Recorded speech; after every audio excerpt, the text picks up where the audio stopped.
Mayank recording studio.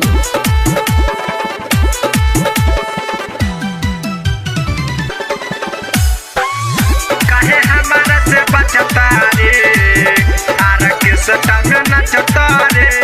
DJ अरमान DJ अरमान DJ काहे हमारा से बचता रे आरा के सटा में नचता रे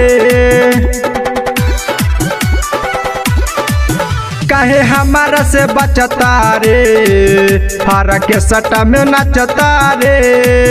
हम ले के नबरिया रे तोरा पकड़ कमरिया रे काहे हमारा से बचता रे आरा के सटा में नचता रे काहे हमारा से बचता रे आरा के सटा में नचता रे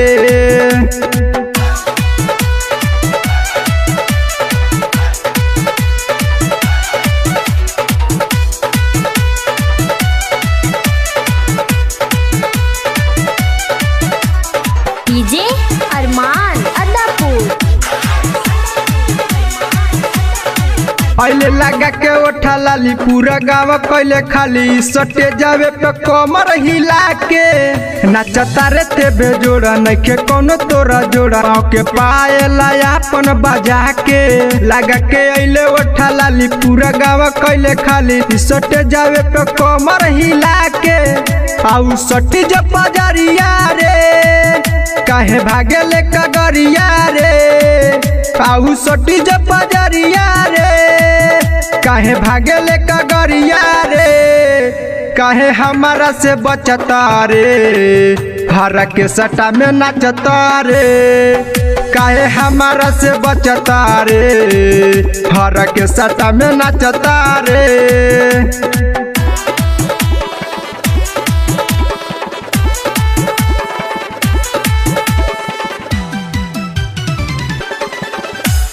डीजे अरमान डीजे अरमान डीजे अरमान डीजे अरमान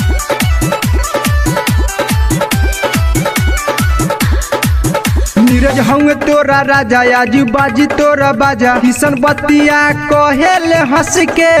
सच कहतनी हम बाटे बतिये में दमाया जू जइबे नते हूँ बच के